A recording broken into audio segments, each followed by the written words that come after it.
No gain on the play, and it's second down.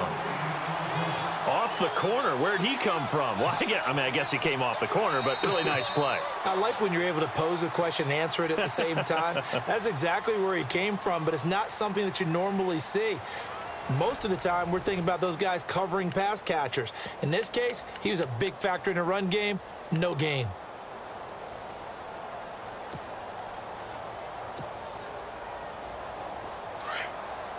So the D-line's going to spread out.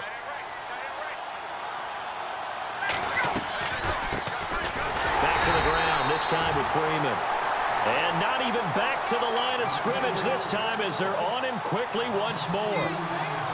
Well, add that play to his resume, Real, because he went to the Pro Bowl last year. That's how you go to the Pro Bowl. You make plays like that, big-time penetration, and throw people for losses. On third down, Ryan. Getting it out left side to Sanu. And this one will go to the 28-yard line. They'll get 10 there, but it leaves them just short for fourth down. They didn't get the first down, but I have to say I do like the call. I like what they were trying to do. Try and hit your receiver on the run and see if he can pick it up. Keep it on his feet, get a little rack yardage. Yeah, but a nice job defensively to get to him and keep him short of the first.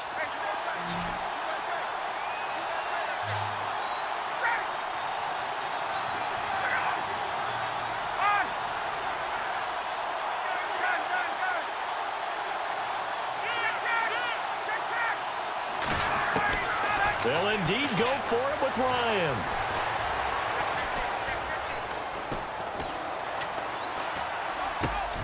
Finding Gabriel complete.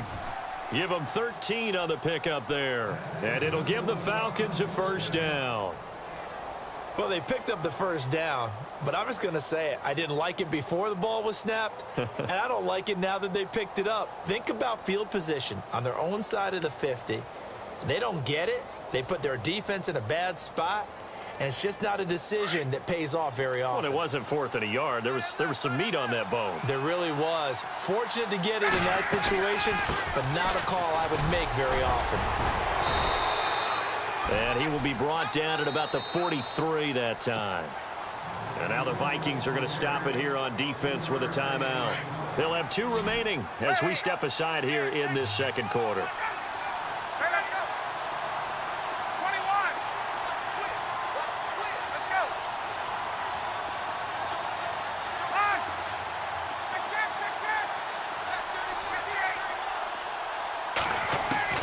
On second down, Ryan.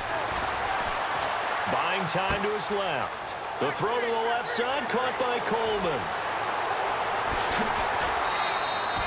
A big play there on the catch and run. 43 yards. On any given pass play, you never know exactly where your exit points are going to be.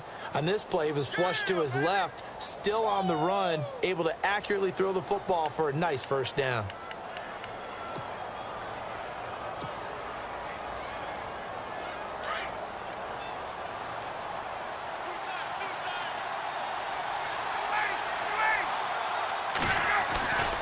This is Freeman on 1st and 10. And he goes backwards here, losing yardage back to the 16. That's going to go as a loss of a yard, and it'll be second down.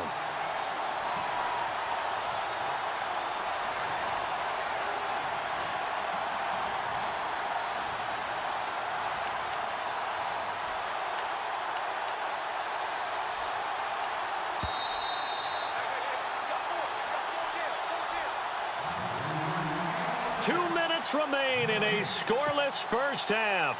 More from Minneapolis after this.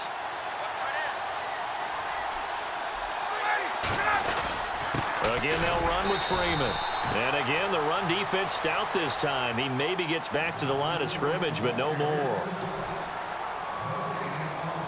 Well, that was better than the first go-around when he lost yardage, but still nothing there, and that sets up a 3rd and long. Tough spot here. Put it mildly. Sometimes I wonder if some of that old-school football should come back into play. You know what I would think here? Quick kick. And he is into the end zone for a Falcon touchdown. Tevin Coleman, a 16-yard touchdown run. And the Falcons are in for 6.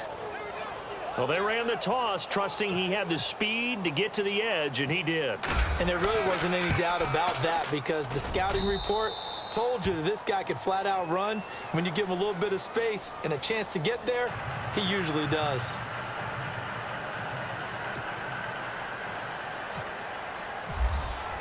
Here's Bosher to kick it away. And no return on this one as the fair catch is signaled for and taken. Now the Minnesota offense set to take over again. And in enemy territory last time through the interception. We'll see what they do on this drive. Can't wait to see how it alters what they decide to do in play calling.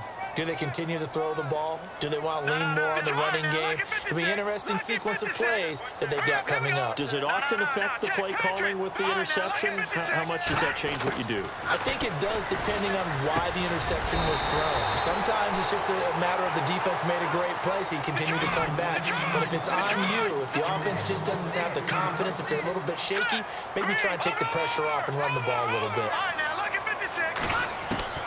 Keenum on first down. He couldn't quite hold it. Got hit. Ball pops out. Incomplete. Well, since that pass hit the ground, time to have some fun, Madden World. Marcus Peters, I know you saw this. You see him throw the flag into the stands last week against the Jets? A little bit of frustration because there have been a few pass interference calls, defensive holding calls against Kansas City.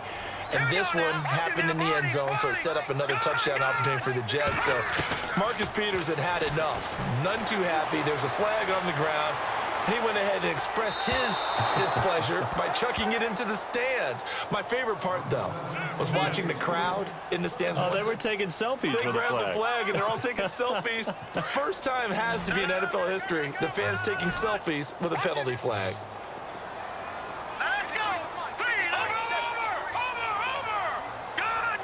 And some changes here as the D-line separates some. Throwing on third down, Keenum. He's going to sling this deep down. He's got a man complete. And he's going to be out of bounds down near the 35-yard line. A big 30-yard play on third. So after that big gain, let's see what else the offense has up its sleeve.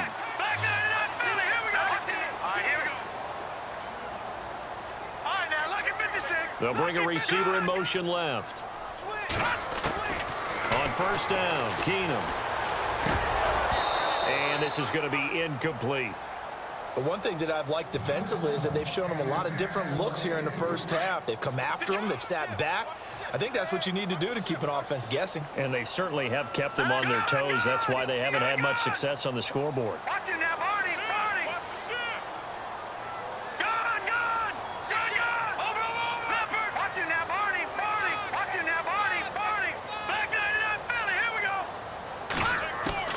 On 2nd and 10, Keenum. And the Falcons get there. The Falcons get the sack. Down he goes. Vic Beasley. In from his linebacker's spot. He's able to drop him for a loss of about 10. Detroit! Gone! All right, now look at 56. Look at back 99 Philly. Here we go. Detroit! No. Keenum. The 20. Looking left side, and it's complete.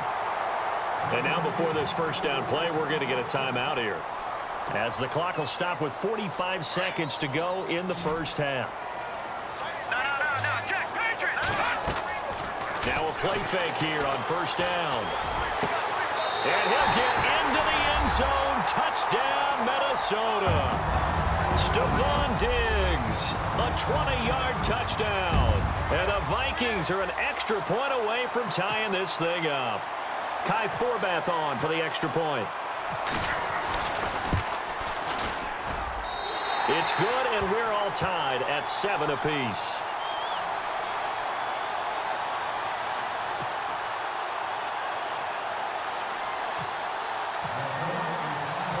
So a tie ball game here as the kick's away.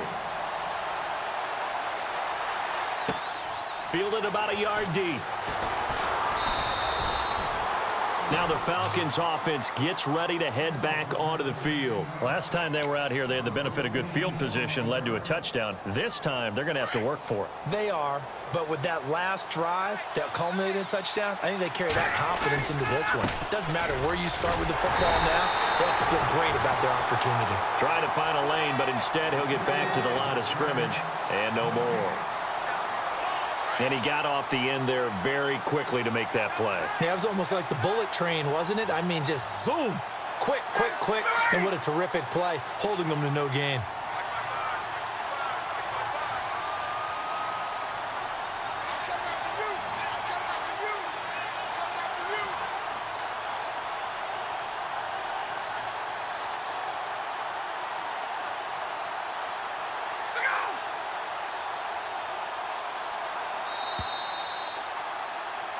First half in the books. You're watching the NFL on EA Sports. Welcome back. Charles and I settled into the booth, ready for quarter number 3. So both teams have their marching orders, and we'll get going again here in quarter number 3. That's fielded in the end zone.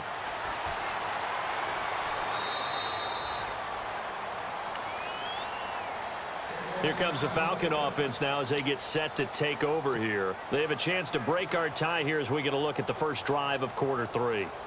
And it's such a tone setter, isn't it? Because both sides trying to seize momentum to begin the half.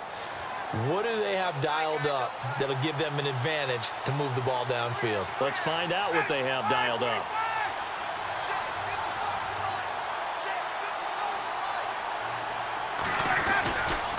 Third quarter starts with a run by Freeman. And this has been a familiar sight all afternoon as they stop him behind the line. And while that play was unsuccessful to start the second half, I'm not sure that you just totally abandon what you do running the football. Maybe you make some adjustments in your run game and do things a little bit differently. But that doesn't necessarily mean you just go to the pass and do nothing else.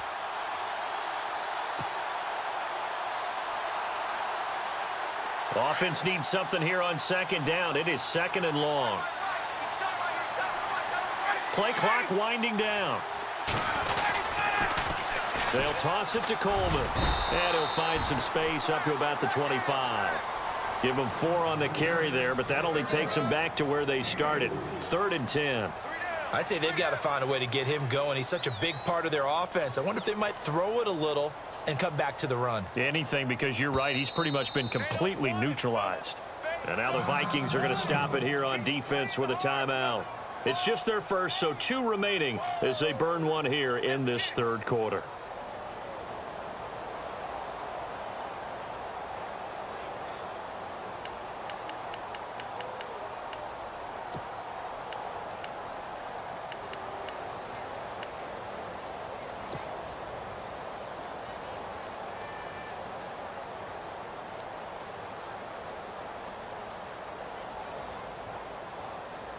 The Falcons on 3rd down. They've been okay, 2 for 3 thus far. This is 3rd and 10.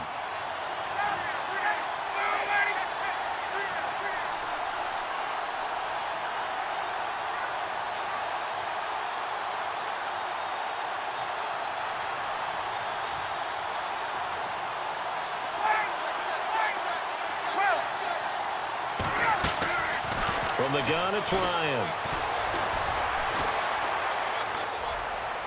And able to catch it on the left sideline, but they're going to rule him out of bounds.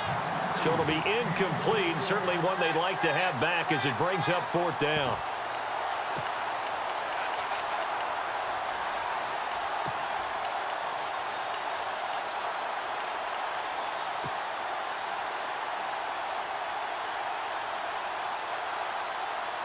The offense staying out there. They look prepared to go here on 4th and 10. They're indeed going for it as they look to throw. Caught on the right side by Jones. It's a gain of 24 that time. And that leads to an Atlanta first down. We always hear about guys wanting to make plays that quiet a crowd. Yeah. After that one. Here in the third quarter, they were hoping to get the stop, get the football back. Not the case. What a completion.